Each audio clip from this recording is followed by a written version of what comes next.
চাঁপাইনবাবগঞ্জের বারোঘড়িয়ায় রিকশা চালক থেকে সাম্রাজ্যের প্রধান কালু মেম্বারের দুর্দণ্ড প্রতাপ। চাঁপাইনবাবগঞ্জ সদর উপজেলার বারোঘড়িয়া ইউনিয়নে গড়ে উঠেছে একটি ভয়ঙ্কর অপরাধ সাম্রাজ্য, যার হোতা বলে স্থানীয়রা চিহ্নিত করেছেন ইউপি সদস্য মোহাম্মদ কালু উদ্দিনকে। একসময়ের অশিক্ষিত রিকশা বা ভ্যান চালক, কাঠ মাপার শ্রমিক থেকে আজ তিনি পরিচিত চাঁদাবাজ সিন্ডিকেটের প্রধান হিসেবে। রাজনীতির নাম ভাঙিয়ে ও প্রশাসনের নীরবতার সুযোগ নিয়ে তিনি গড়ে তুলেছেন অপরাধের ছায়া সাম্রাজ্য, যার বিস্তার এখন পুরো জেলা জুড়ে।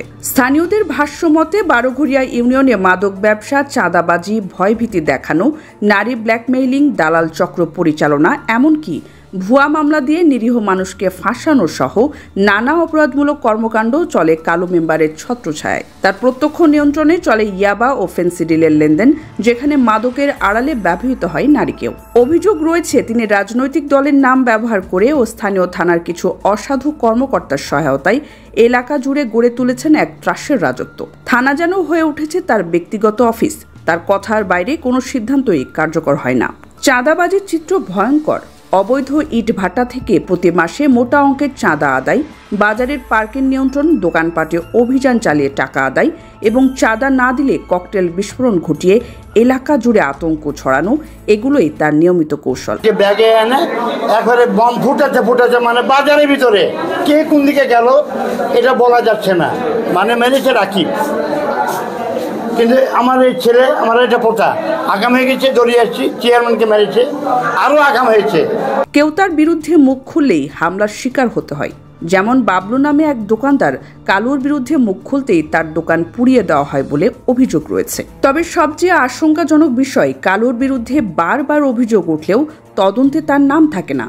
প্রশ্ন ওঠে কেন? এলাকাবাসীর ভাষায় এই কালু মেম্বার কিভাবে বারবার থেকে যান ধরাছোঁয়ার বাইরে?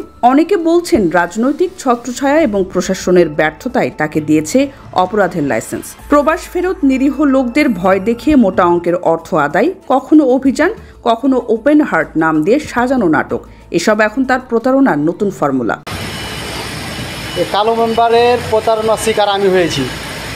কালু মেম্বারের এলাকার 3টা ছেলের সাথে আমার ফ্যামিলিগত একটা বিষয় নিয়ে, আর বারোঘড়ি একটা ছিল, টোটাল 4টা ছিল বিষয় নিয়ে থানাতে একটা সালিশ হয়।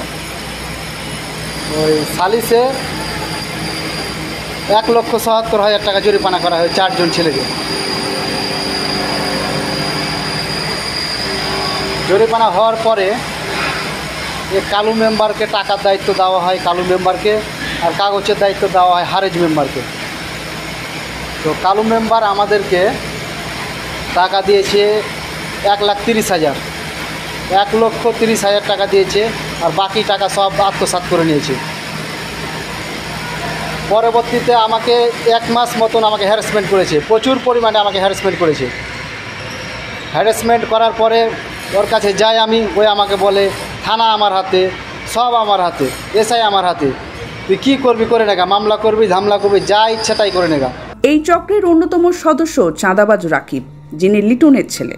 তার বিরুদ্ধে ককটেল বিস্ফোরণ মামলায় গ্রেপ্তার হওয়া সত্ত্বেও সে এখনও এলাকায় সক্রিয়। সদর উপজেলার তাঁতি লীগের সাধারণ সম্পাদক দুরুল হুদার নেতৃত্বে এই রাকিব ও তার সিন্ডিকেট বারবার এলাকায় ত্রাস সৃষ্টি করেছে। এই রাকিবই ছিল মোটরসাইকেলে, আপনার এই মার্চে আর চলে গেছে।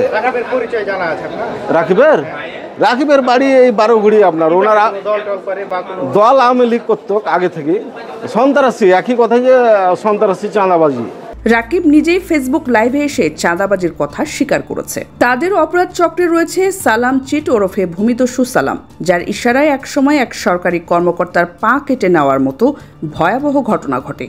সাংবাদিকদের ওপর হামলা, ফরহাদ বাদশাহ নামে এক কিশোরকে খুন, এমনকি হিরো মোটরসাইকেলের মেলা বসানোর বিনিময়ে 50,000 টাকা চাঁদা দাবি, এসব ঘটনা প্রমাণ করে কতটা ভয়ানক ও বিস্তৃত এ সিন্ডিকেটের ক্ষমতা। মেলা ঘিরে চাঁদা না দেওয়ায় ককটেল হামলা চালানো হয় বারোঘড়িয়া বাজারে, যার লক্ষ্য ছিল চেয়ারম্যান হারুন রশিদ। সবশেষে কালু মেম্বারের বক্তব্য, আমি নির্দোষ, একটি কুচক্রী মহল আমাকে হেয় করতে চায়।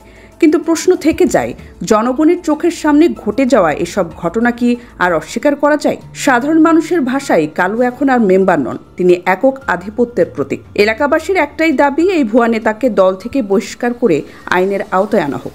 তাহলেই ফিরবে বারোঘড়িয়ায় শান্তি ও স্বস্তি।